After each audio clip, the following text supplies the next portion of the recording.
Good evening. Welcome to Friday Nights Live from the Parrish. My name is Corinne Ernie. I'm the Senior Curator of Arts Reach and Special Projects here at the museum. I would like to thank our sponsors who make these programs possible, our presenting sponsor, Bank of America, as well as Corcoran and Sandy and Stephen Perlbinder. Just as a beginning note, please turn off your cell phones. Thank you very much. We're in for a very special treat tonight. We will be hearing from Justin Beal, who is the author of Sandfuture, which is a book about the life and work of the architect Minoru Yamasaki, who built the World Trade Center. And we have some books in the shop, and Justin is happy to sign some for you if you decide to purchase some. And we're very fortunate to have Yamasaki's granddaughter here, Katie Yamasaki. So I would like to introduce the speakers. Justin Beal is an artist with an extensive exhibition history in the United States and Europe. He graduated from Yale University with a degree in architecture and design and continued his studies at the Whitney Independent Study Program and the University of Southern California. His work has been reviewed widely and is included in the permanent collections of the Albright Knox Museum, the Hammer Museum, and the Museum of Contemporary Art, Los Angeles. And Justin currently teaches at Hunter College. Katie Yamazaki is a muralist and a children's book artist. She has painted over 80 murals with diverse communities around the world that explore local issues of social justice.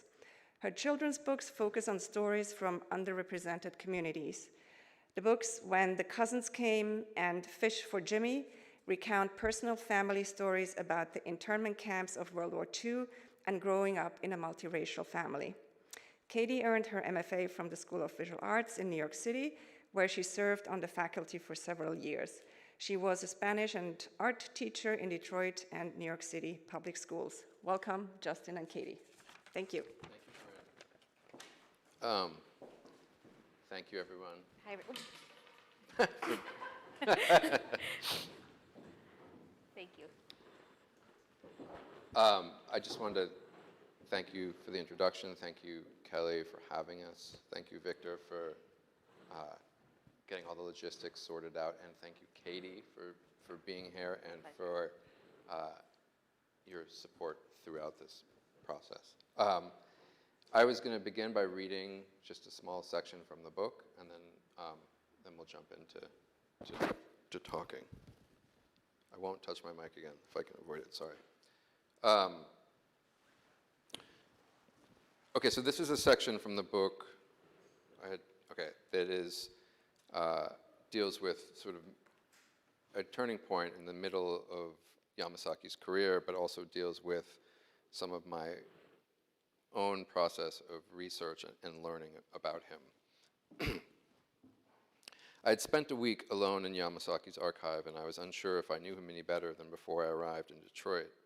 There was so much material inside those cardboard file boxes, hundreds of letters on flimsy yellow transfer paper, invitations to the White House from Ford and Carter, a certificate for intensive engineering class on aerial bombardment protection, a telegram from the St. Louis Japanese American Citizens League congratulating him on the success of Lambert, and a lenticular postcard of the Twin Towers rising out of the sand beside the pyramids in Giza beneath a psychedelic moon. But the information contained within them added up to less than I had hoped. There was an intimacy that came with the smell of old newsprint, with holding the same pieces of paper this man once held, or seeing the ballpoint indentation of his signature on contracts. A few personal letters gave glimpses of how friends saw him, but for the most part, Yamasaki's own correspondence was perfunctory and guarded. There are a few great photographs of Yamasaki, but the handful that capture his powerfully expressive face in detail are among the most generous documents in the archive. A fresh-faced associate in suspenders, pencil in hand at an inclined drafting table, a still young-looking Yamasaki in a gray suit and a gold bow tie, standing between his partners Lineweaver and Helmuth, behind a model of the massive Prudigo scheme. The principal of a growing firm, confident and in control behind his desk, with the sleeves of his white shirt rolled to his elbows and a thin gold watch on his left wrist. Then, not so many years later, an older man with ragged teeth and a gaunt face under an ill-fitting hard hat at a ribbon-cutting ceremony. From this point forward, he's nearly always pictured surrounded by lumbering businessmen and politicians, Los Angeles Mayor Tom Bradley or President Lyndon Johnson, who tower over his slight frame. And then I'm going to jump ahead here a little bit to a section about the critical reception of his mid-career work. As criticism of Yamasaki's new direction was growing, an irreverent young critic named Ada Louise Huxtable wrote in Art in America that if modern architecture may be said to have already established a tradition, Yamasaki is shattering it. With remarkable sensitivity to the moment, she acknowledged how, to a generation of architects trained on doctrines of ornament is crime, form follows function, and less is more, this is close to aesthetic transgression. Huxtable takes pains to defend a practice which, while deliberately decorative and among professionals highly controversial, is also sensitive, conscientious, exploratory, delicately sensuous, and very beautiful. Within months, Huxtable would assume her post as the first full-time architecture critic at the New York Times, and for the next decade she would remain a stalwart supporter of Yamasaki's work. Huxtable, however, was increasingly in a minority, for the delicacy and ornamentation of Yamasaki's work did not fit easily into the dominant narrative of American architectural history, which has generally organized itself around the central virtue of strength. This narrative was largely the construction of architectural historians like Vincent Scully, who arranged the history of American architecture into a seamless, monolithic mythology with powerful, grounded structures rising up from the earth, the Aztec pyramids at Teotihuacan, the stone skyscrapers of Chicago, and the austere concrete minimalism of Louis Kahn. While not the only story of American architecture, Scully's is a monumentally influential one. Scully taught at Yale for over 60 years and published dozens of books based on his lectures. The breadth of his influence on architects, critics, and historians who first saw modern American architecture through his eyes is formidable. Scully's lectures were the first architectural history courses I ever took, and I felt at times as though the entirety of my architectural education was built on the foundation of his worldview, not only because he taught me, but because he taught so many of the people who wrote the books I read or taught the courses I took. Scully, nearly 80 by the time I encountered him, with ruffled gray hair and tattered tweed, was the physical embodiment of patriarchal professorial knowledge. He would stand before an enormous auditorium filled to capacity with students and bombard us with syncopated sequence of side-by-side images cast on the screen behind him from a dual slide projector. Each lecture began quietly on a solid historical footing, the Acropolis or Pueblo village, and built gradually through a progression of steps so deliberate that they felt not only logical but inevitable.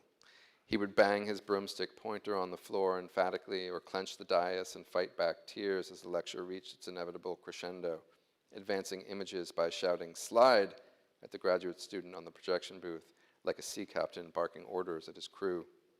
His delivery transformed the loose threads of architectural history, embroidered with references to art and literature, into matters of thrilling political and intellectual urgency. Like any academic canon, Scully's chronology tells a story, but it's also just a story, and one that, favoring cohesiveness over completeness, puts undue emphasis on certain accomplishments while omitting others entirely. Despite their shared passion for the architectural virtues of empathy and democracy, Yamasaki did not fit into the story Scully was trying to tell, so he was largely erased from it. Scully dismissed the McGregor Conference Center as a twittering aviary and largely ignored everything that came after it. The more time I spent with the work, the more I understood the extent to which I had to unlearn Scully's particular version of history before I could even begin to look at Yamasaki objectively. Yamasaki's marginalization was not entirely Scully's doing, but the idea of strength, deployed in the context of a history that exists almost exclusively within the highly coded spaces of privilege, whiteness, and masculinity, inevitably carries the associations of all of its implied opposites. If a building is not strong, it is by implication frivolous, spindly, decorative, feminine, weak, mannered, exotic, or queer. Okay, I realized that was, I didn't realize until now that that was the same bit I read the last time we talked. Oh, that's okay. It's interesting. I want to say hi, everybody. I'm so happy to be here with Well, and thanks, Justin, for the invitation to join you. It's interesting that you chose that because if you haven't read the book yet, what's really fascinating is kind of how you structured it because it's, you know, I am not an architect and I haven't really studied architecture in any kind of formal capacity because a lot of the time getting through those architectural books is more than I feel inclined to take on. So when your book came along and the way that you structured it, kind of weaving stories of like your own experience as a fine artist, your wife's kind of health journey, my grandfather's story, wealth and power and privilege, climate change, you kind of, I couldn't, if you haven't read the book, it's probably hard to imagine how he could kind of weave them seamlessly into a really cohesive, successful story, but you have. And I'm curious to know, like, what was your intention with the structure, and how did you choose those topics to kind of put them together? Because what you just read makes it feel like an architect book, and it is an architect book. I know. But it's also a whole bunch of other things. Yeah. Yeah, it's very hard to get a sort of pull a 5-minute reading that gets like the whole structure of the book.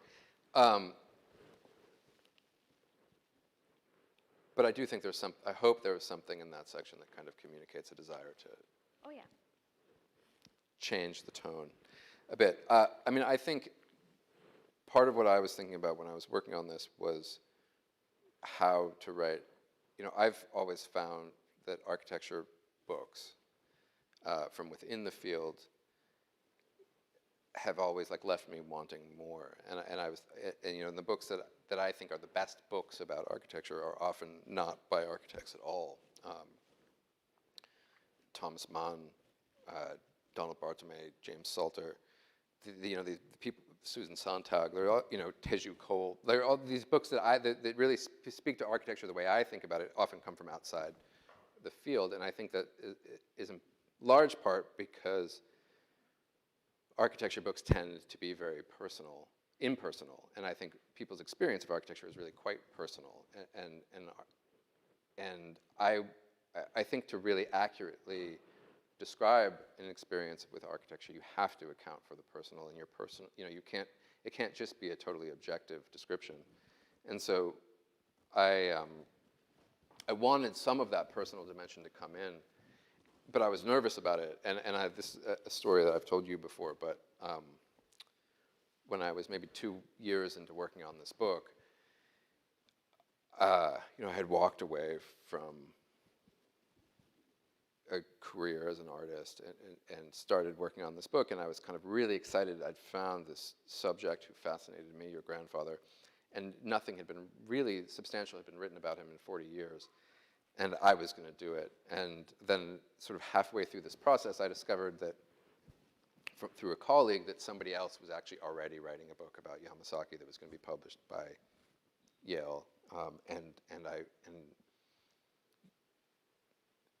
just was like,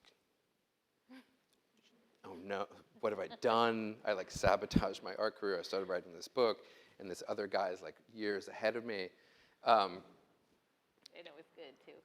And it was good, and so I was completely like beside myself for a week or two, and then I realized that actually the person that we're speaking about is this guy named Dale Geyer, who did write a very beautiful, comprehensive monograph of Yamasaki's work, exactly the kind of thing that needed to exist for students and for scholars, and that actually he was taking he sort of, without knowing it, he had taken a huge burden off of my own shoulders because it allowed me to write this sort of weird book that I wanted to write.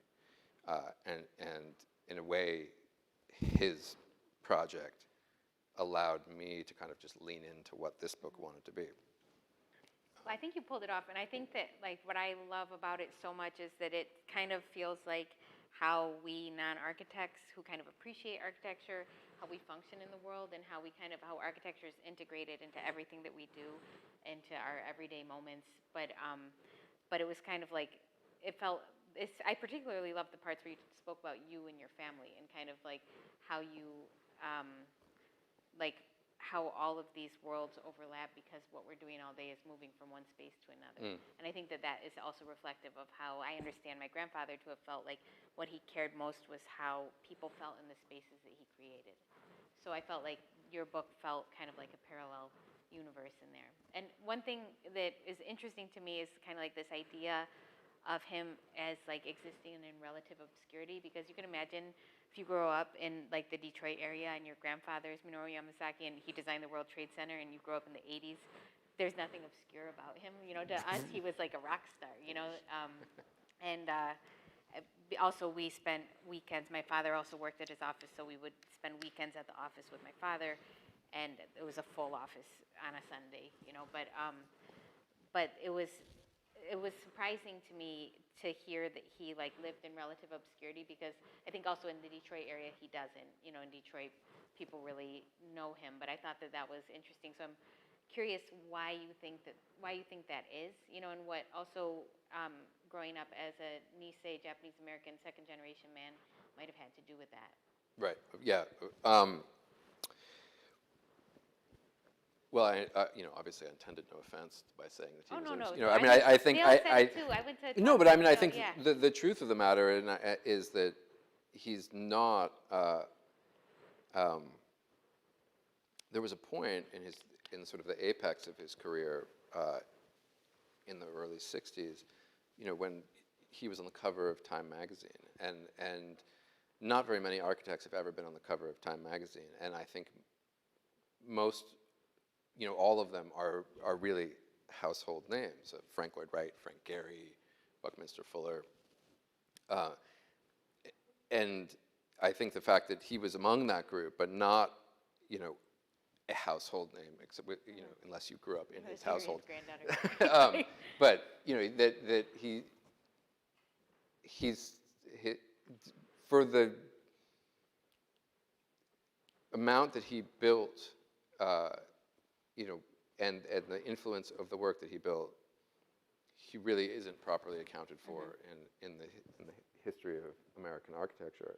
And you know, I can say that as, you know, I graduated with an undergraduate degree in architecture, and moved to New York City in the summer of 2001, and I found myself standing at the foot of the World Trade Center, wondering how it could be that I had just completed a really rigorous degree in architecture, and I had no idea who designed these two insane, like just incredible buildings. And you know, that was sort of when I first began to make the set of connections to buildings like the Eastern Airlines Terminal in Boston, which I loved when I was a kid, or you know, to buildings at Princeton and in Los Angeles, all over the place. I mean, he really was prolific and hugely influential, and you know, a huge amount of that work is in Detroit, and that's why, you know, he has a different sort of stature there. But I think there's definitely not as much awareness of the work as there should be. The question of his, you know, the question of ethnicity and ancestry and is a complicated one. Yeah. You know, we've talked about it a lot.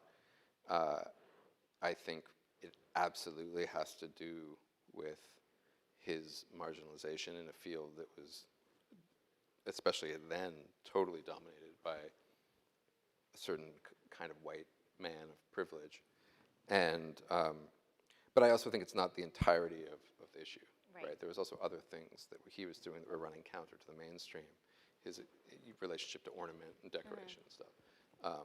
But it's clear from, you know, as you know, every race played an issue in all of these inflection points of his career in a major way. There are like a couple stories. My dad worked at his office for a number of years, and so and I'm working on a children's book actually about my grandfather right now, so I'm getting a lot of these stories, but about like his absolute like intolerance for racial hatred, and you know, so much of it came from when he was growing up. But one experience was when he was going through his undergraduate degree at the University of Washington in Seattle, which is where he grew up. You know, he was paying for that degree by going to work in these salmon canneries, which were, you know, like slave conditions, you know, working, I don't know if they said 160-hour weeks or something like that, and sleeping on these like infested straw mats. But then he would pay for his schooling, and then he was the best architect student to graduate from the program. And, you know, the teacher said to graduate in the history of the school, but that year that he graduated, they typically, in the history of the school, and every year after that, they would send a student, the top architect student, to study in Europe for free. And that year they canceled it, the year that he graduated. And, you know, he held on to all of that stuff. Sure, yeah. My dad recently told me a story of like, they were in Alabama, and in had to be the 1950s, and going to visit a friend of theirs who had been like a Tuskegee Airman, and they were on the bus going to visit, and they were in the back of the bus, and the bus driver stopped the bus and wouldn't, his whole family was Japanese, and he said, you guys have to move to the front of the bus, and they refused, like my grandfather refused, and the bus driver became so irate, like my dad said, and then my grandfather became so irate, and I guess, like my dad said, he holds on to that memory because it's the most angry he's ever seen, like in his entire life, So it's interesting, but I think about that because when I look at pictures of him, until he formed his own office and was able to fill it with architects who came from all over the world, in particular different Asian countries, all the pictures are him with these kind of tall white men, and certainly like the clients, the for sure, clients for sure, and then all the architects in the beginning too, but totally. not when he made his own office. Right. Yeah. Right. So moving on. So let's see. I mean, I'm curious. I don't want to make this just a one-way thing here, because as Katie alluded to, she's also working on a book, which I think is a very different experience than mine. It's a children's book, but that also, it involves this challenge of talking about these issues of extraordinary complexity in very simple language, which I think is a totally different kind of challenge. Yeah. But I'm curious about how that.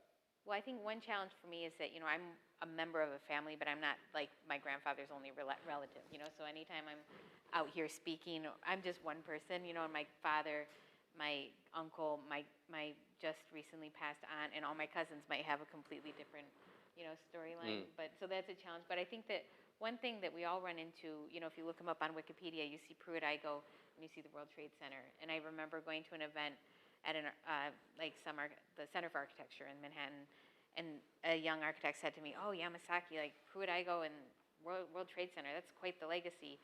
And I remember being like, "Well, like those are, in my book, those are 2 spreads out of like 25 spreads in the book." But in your book, you cover it pretty thoroughly. But what would you say to somebody who said that, and maybe fill in a little bit of background on Prudigo for people who aren't as familiar? Right. Okay, so Prudigo was a project that Minoru worked on early in his career in 1950s, 1951. It began in St. Louis, and it was a massive public housing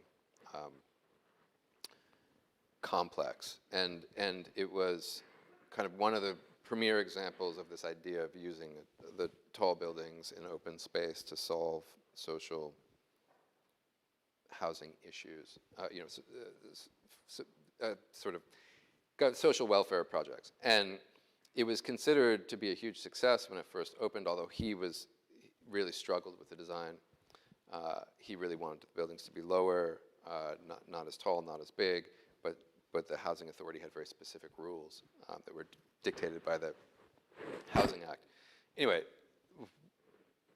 I explain it in great depth in the book, but 20 years later, for a set of circumstances, it had to do with all kinds of things. Brown versus Board of Education, population of St. Louis plummeting, the white flight, like all these other factors conspired to make the buildings ultimately unviable.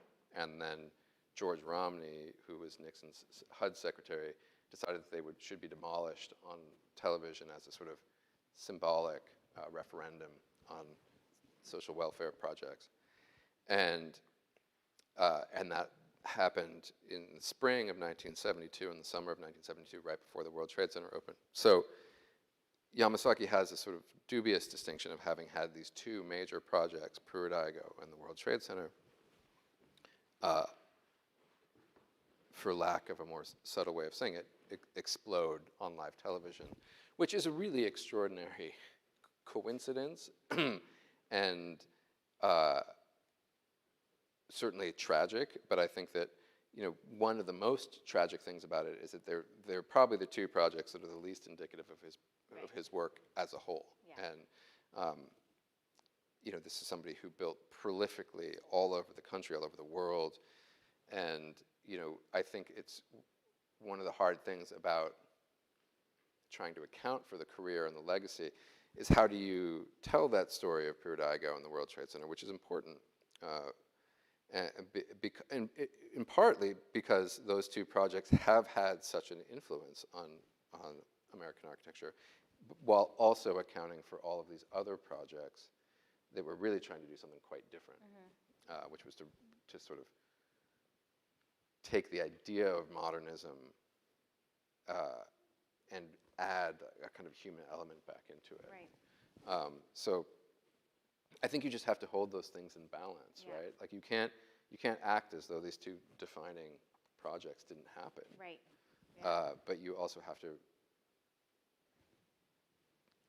explain the way in which they're only part of a much larger body of work. I feel like I'm better prepared to answer those questions now, like after working on my own book and after reading yours and getting to know you. So, Well, but I'm interested in kind of your conversation in the book about 432 Park, and if you want to talk about the building a little bit and just kind of like what it symbolizes to you, and this bigger theme about like who are we making buildings for and who is architecture for, Yeah, totally.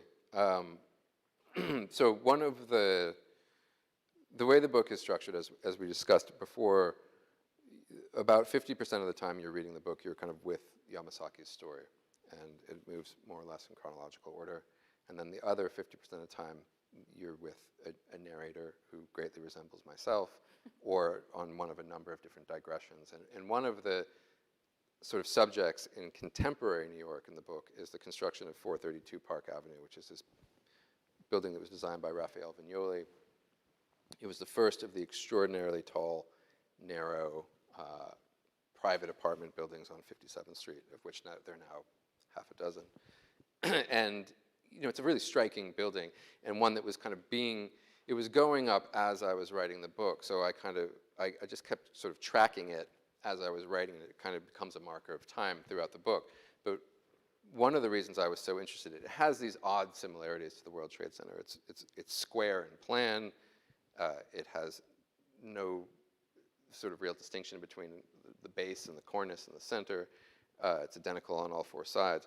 But it's an entirely different kind of building. It's incredible. It's built on a footprint, 90 by 90 square footprint, which is just as a reference, the diamond, the infield, baseball diamond, and it's almost 1,400 feet tall. So it was taller than either World Trade Center or the current World Trade Center.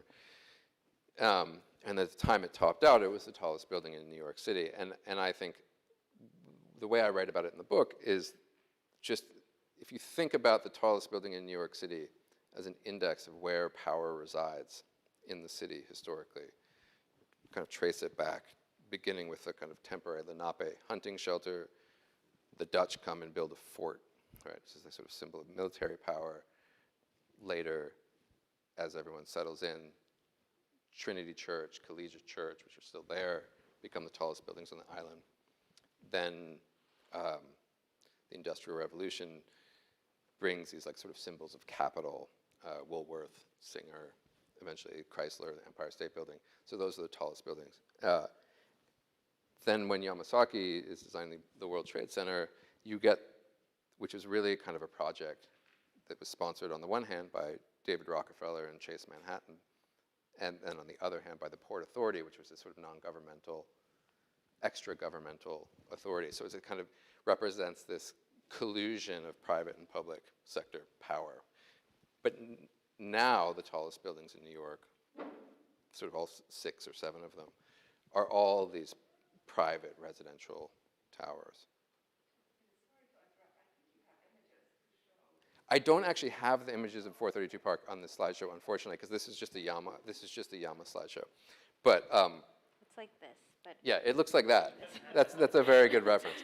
So then you get this idea that this is where power resides now, is in these buildings that are designed just for wealthy individuals. Which is a very kind of, sorry, that's a very long answer to your question. Okay.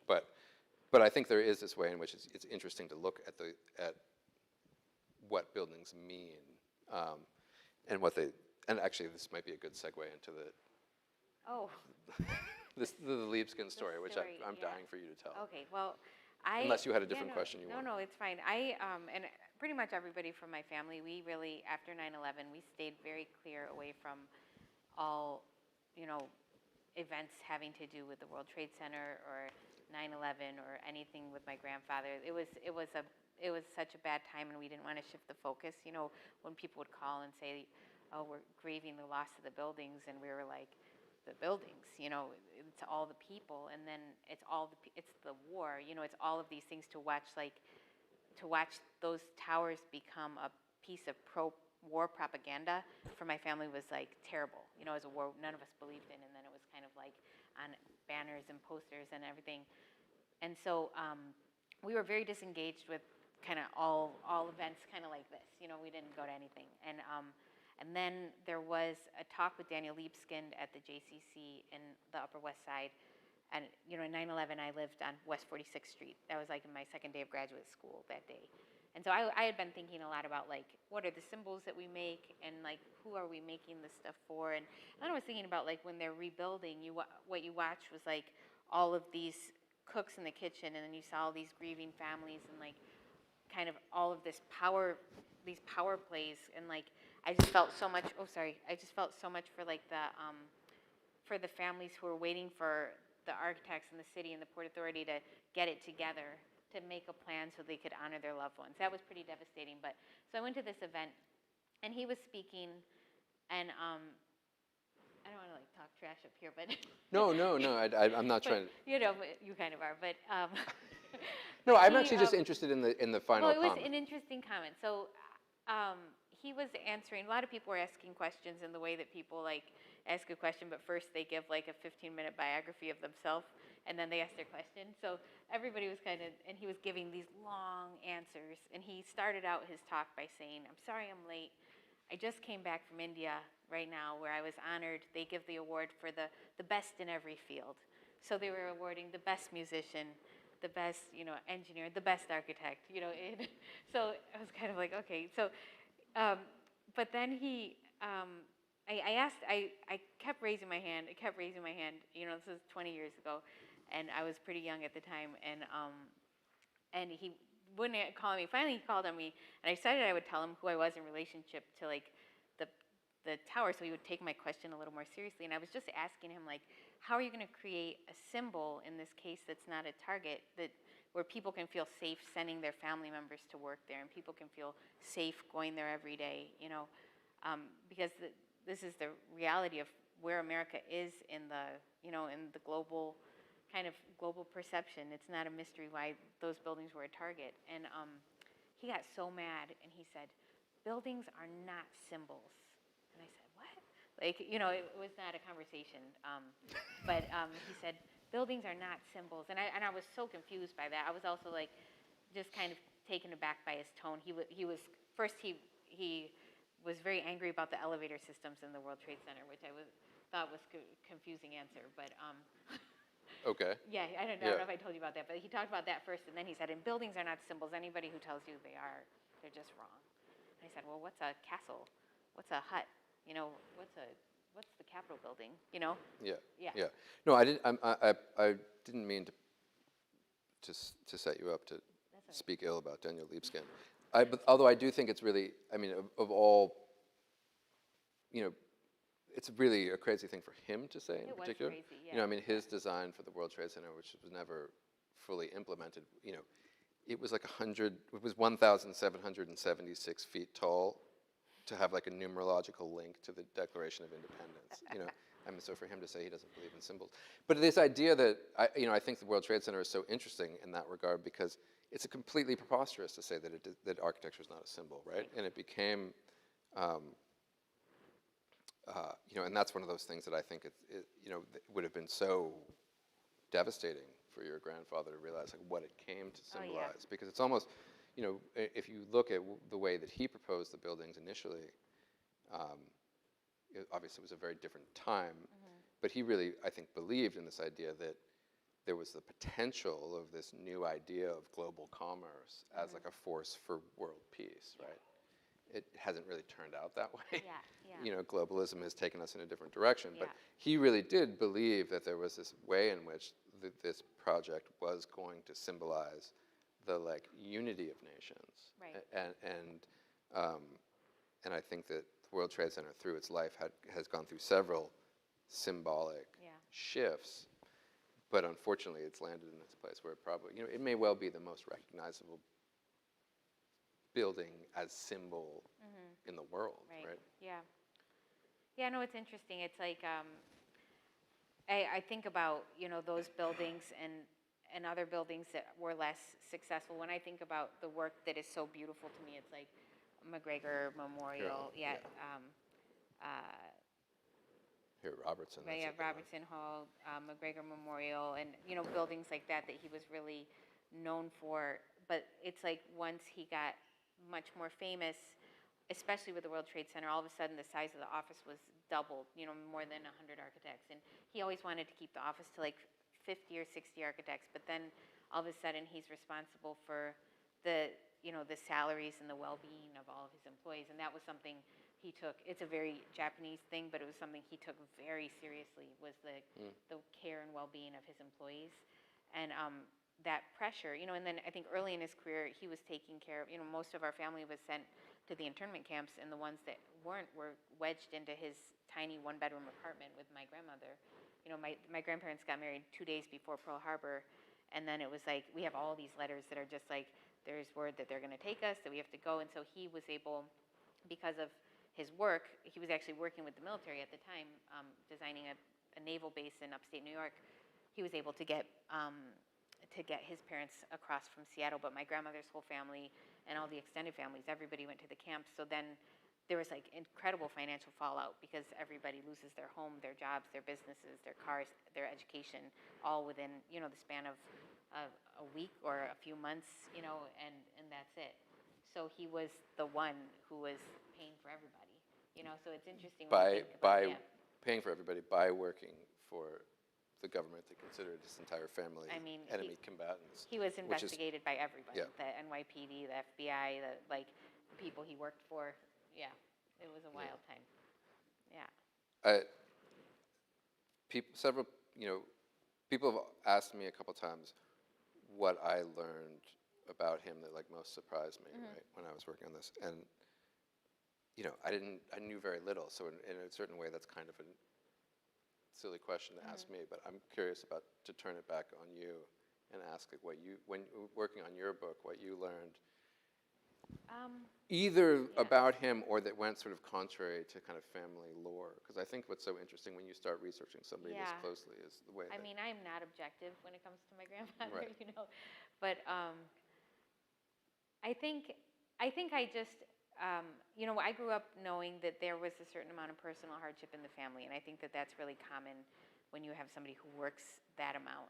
And I think that there's an incredible amount of race-based trauma in my own family and in lots of families, and that kind of gets passed down. And when I've been working on my book, my aunt, his oldest daughter, Carol, she passed away, and there was also a new book about Vincent Chin came out, which I was listening to on audio while I was working on the book, and then all these Asians were getting killed in Atlanta, and all of these anti-Asian attacks with COVID, and I just remember feeling like it is just trigger upon trigger upon trigger, and I think about what he did in the time that he lived, and I'm amazed by it, because I think I grew up very sensitive to the experience of my grandmother, which I still am, because he was not an easy man to be married to. You'll read in the book, they married, had 3 kids, divorced. He had a few other marriages, and then they remarried in the late 1960s.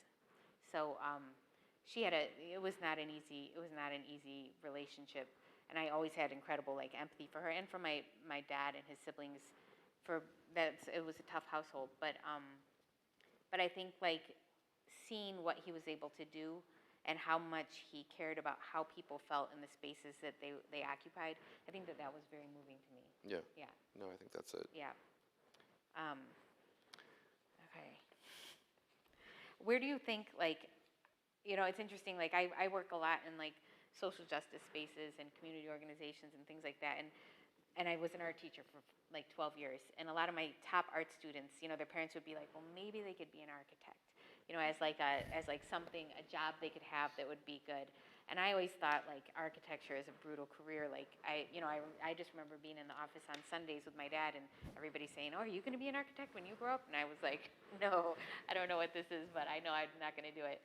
But what I wonder about, because a lot of these kids that I'm working with, they're from Black and brown communities, and it has the potential to be an amazing career because of what you're doing, and it's like you kind of I have a lot of friends who work at Todd Williams and Billy Chen, and they like get to really impact these spaces and research and just get to know this dive into an entire world, and it can be wonderful, but it also is super inequitable, and it always has been, and I wonder and it's in the field, in the profession, but it's also like in the buildings that are built, and I wonder kind of where you see that going, because one thing we've talked about before is how the creators of the culture we consume, that's changing, in terms of who's getting commissioned, and thank God, but what about architecture?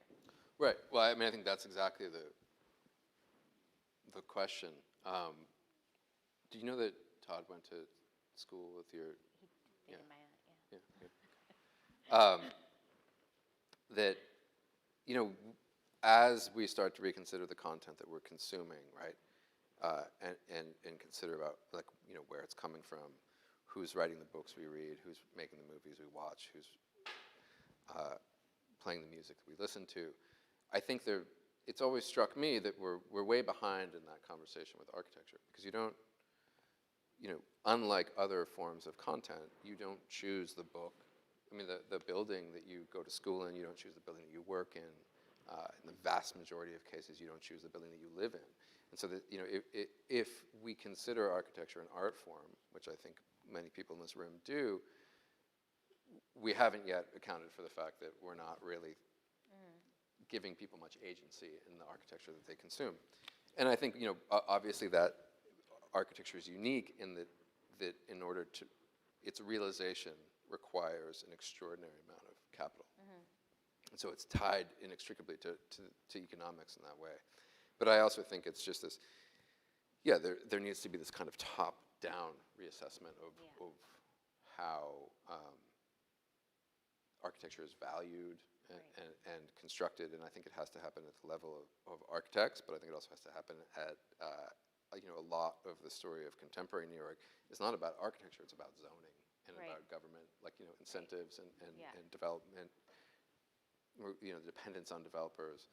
And so I think it's an incredibly complex knot that needs to be, and the sort of metaphor that came up the last time was the aircraft. Yeah, in the community kind of mural space, all these developers who are building these massive skyscrapers all over Brooklyn and everywhere else, they are displacing lots of people from many communities, and then they want community muralists to come in and paint a mural on the side of their new building to kind of show how of the community they are. That's like a lot of work that community muralists are getting right now, and it is very interesting. Yeah. It's an incredibly ironic boom in the mural industry. Can you talk about, on that note, a little bit about your talk at Yale? Because I'm curious what the students were like and what the response was, and if you feel like things had changed since you were there. I think I think architecture students are, by and large, I don't know if it's changed as much as it needs to. I mean, certainly there's great effort being made in that specific case. Deborah Burke, who's the dean, I think is trying really hard to address these issues, to think about social justice, but to also think about climate change, public health. And so that there are a lot of these really interesting conversations happening in architecture school. The problem is when that shifts into the professional realm, and the reality of getting things built is just so different. And actually, in that case of that talk, one of the most challenging questions came from Billy about sort of what do we do now, right? And she essentially put me on the spot, and rightfully, and was like kind of like, you're the sort of end of this book is slightly pessimistic, and where do we go next? How do we make these things better? And I don't know that I have a single kind of there is no single coherent answer to it. I think it's an incredibly complicated thing, and it has to happen at so many different levels simultaneously. I was kind of surprised to hear the way that Huxtable talked about like modernism as it was supposed to be like a cure to like, it felt like a cure to poverty almost, and you think about how naive that sounds. You know, Yeah. when I do murals, sometimes I'll work with like a group of teenage girls, and people will say afterwards, you know, it'll be like a 6-month project or something, and they'll say, oh, can you talk about, you know, the impact that that had on that young woman? And I'll say, well, she had a wonderful experience. She, you know, she did a great job. It was a job, you know, she was paid, she contributed, she helped her community, and then she returned back to her underfunded school, her terrible health care, you know, her, you know, like and it's kind of like there is no one thing. It's not modernism, Yeah. it's not a mural project, you know, it's kind of like, it's everything. Yeah. But I just, even looking in Manhattan, I spend so little time in Manhattan right now, but whenever I go in, I feel like there's just another tower. Every time I go in, there's some other massive tower. So the money is there, but it's just like where those buildings seem kind of like the building on Park, that like they're all kind of for the extremely wealthy. But like you mentioned, who wants to live in Midtown Manhattan? That Well, was, I mean, I think, you know, unfortunately, part of the answer to that question is that nobody's intending to live living there. there. Yeah. Yeah. And that in the, you know, Manhattan real estate has increasingly become a sort of receptacle for wealth from elsewhere, which Right. creates a really unstable urban condition, Yeah. speaking like from an urban design point of view, Yeah. because you have stakeholders who really aren't stakeholders. And I think that, you know, a great example of what's happening in Manhattan now is also Hudson Yards, where, you know, and this has come up before, but like if you look at Hudson Yards and the way that development repeated so many of the mistakes that were made by the Port Authority in the construction of the World Trade Center, and all that anyone had to do was just like read a newspaper from 40 years ago. Yeah. But like, don't build 10 million square feet of office space in a city that doesn't need 10 million square feet of office space. Don't give, like, the city should not give away this giant piece of land to nothing for developers, right? You shouldn't build a giant open plaza with no windbreak for like wind coming off the Hudson River. Like all the mistakes already happened in the World Trade Center, and like they just did it again. Yeah. Right, so I think there's this kind of lack of rigor on that level too. But I'm slightly sensitive to the time because the last time I was here, I blew through so long that there wasn't any time for questions. So I don't want to cut us short, but I want to make sure we have some time for questions. Sure. If I just may share something with you. The other end of the telescope, yes, the whites who control architecture and that sort of thing. I wanted to be an architect, and I had a chance to work as an intern with an architect in Cleveland. Sandy Rockefeller came from Cleveland to New York. I don't know if you know that, but when he put out his shingle, he said, we hire Irish, German, French, and the newspapers just leaped on him. He was a black architect who had his degree, who was starting his business, and what were they screaming about? So, thinking back to Yamasaki, I mean, in internment camp, to go on to do this, I mean, this is quite remarkable, but in a way, it's a kind of a comeuppance. It's looking at things from a whole different point of view.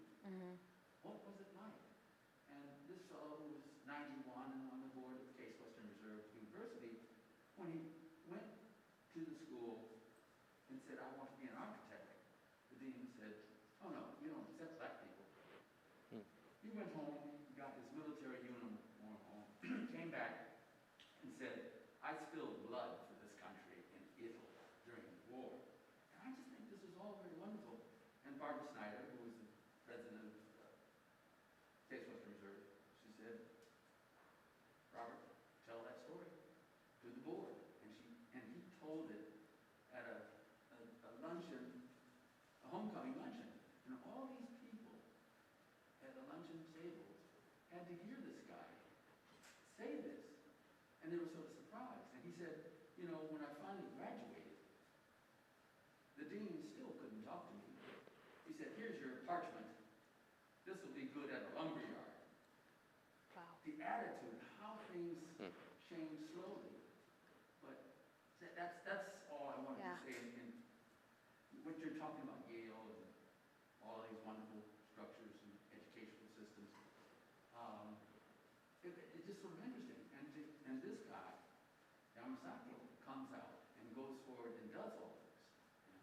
Yeah, that's an amazing And story. you have a point of view that is very fascinating. I mean, sort of on the ground.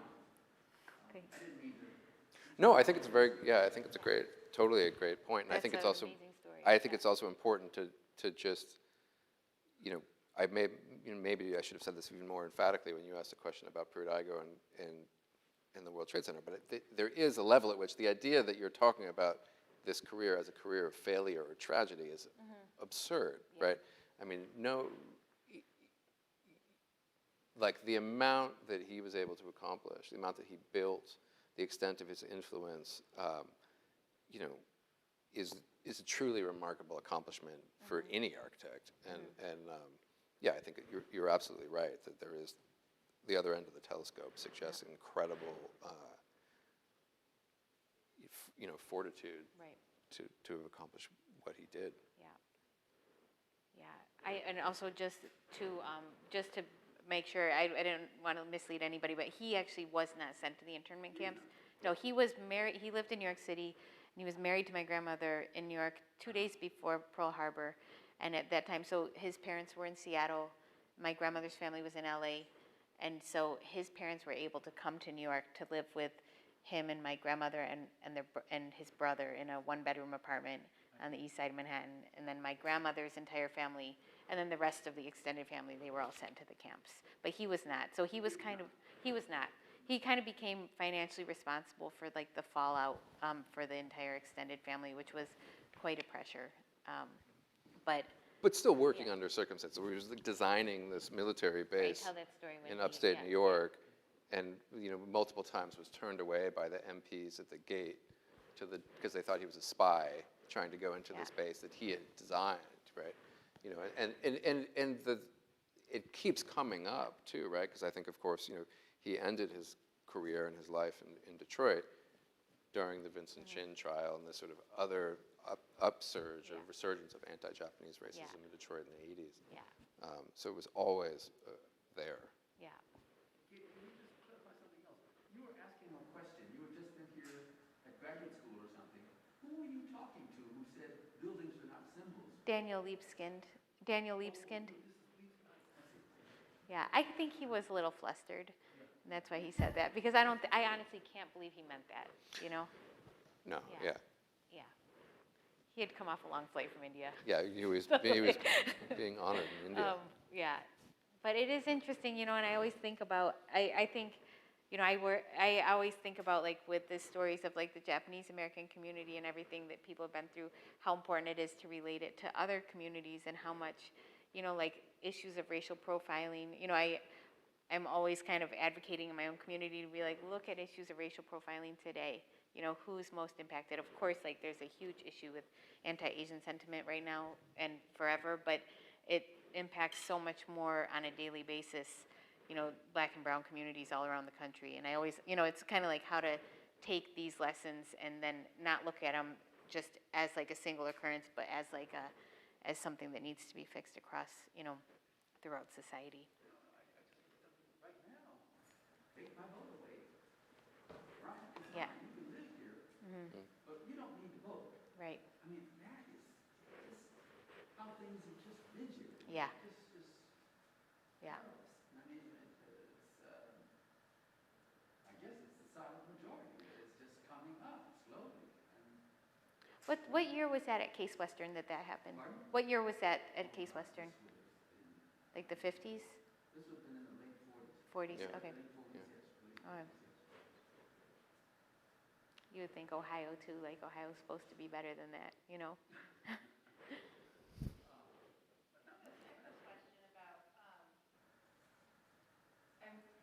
I was struck when I read an earlier draft of this that a lot of the decorative, the motifs on the outside of the buildings were Eastern, right? Like Middle Eastern. Middle Eastern, yeah. Eastern in general, and that being, especially in the realm of male and also European architects, that kind of, well, decoration's always been a taboo in the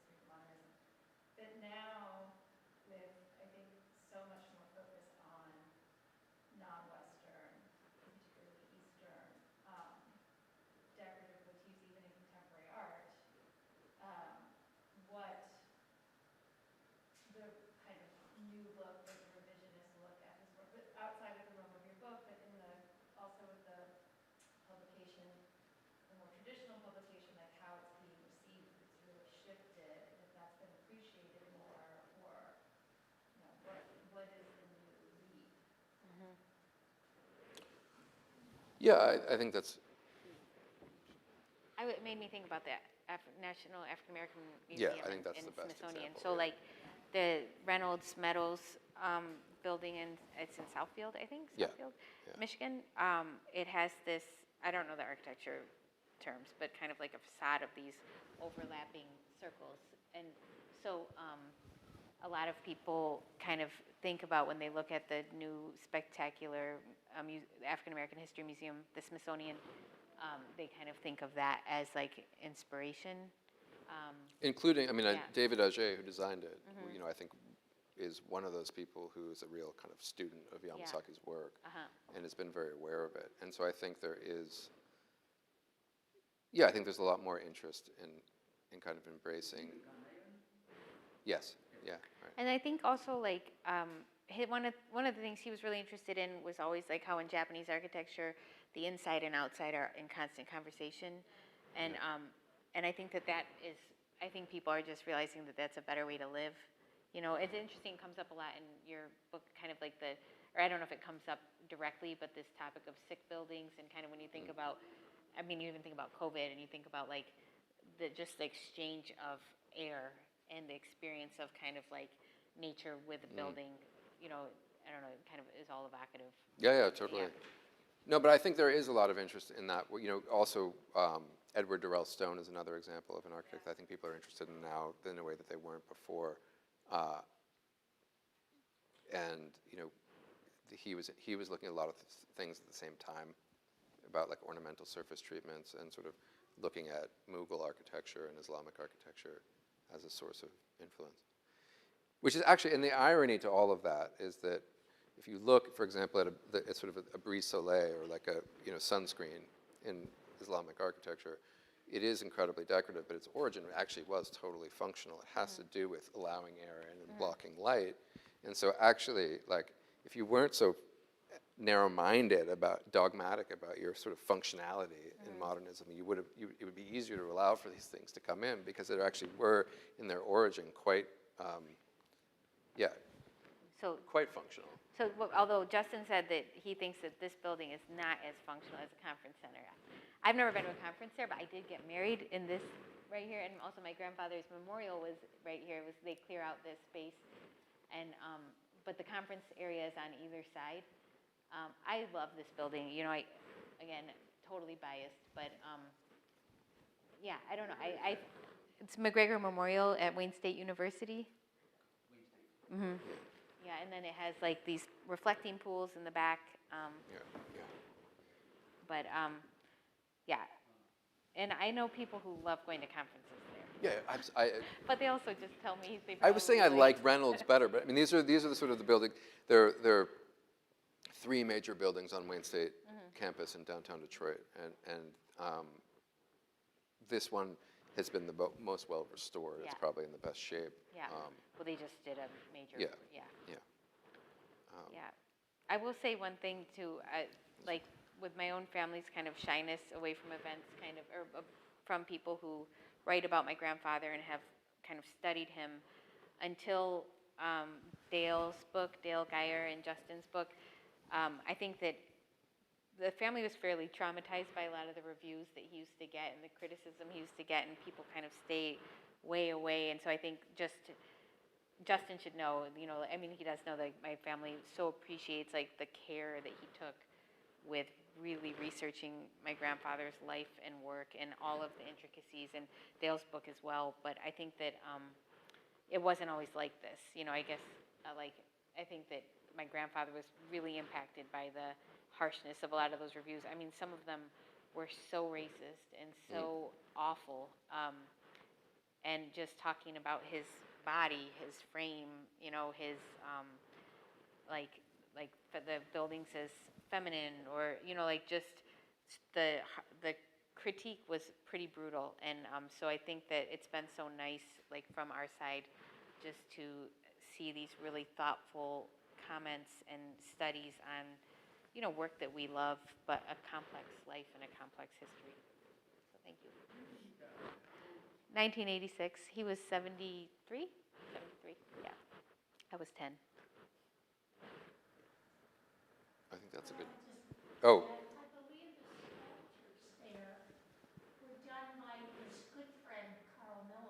Right, yeah. The studio in Royal Oak, and they used to have lunch just about every day together. That's amazing, yeah. Awesome. They're very odd. Like, I can't figure out what's going on with the one on the left. She was in, yeah, okay. She's got it. I don't know if it's the same sculpture is still there, or if they changed the sculptures. Not sure. I'll tell you next week. All right. Okay, great. I think that's a good note to end on. Thank you. Right? Thank you, yeah. Thank you, Katie. Thank Great. you. Yeah, Awesome. thanks.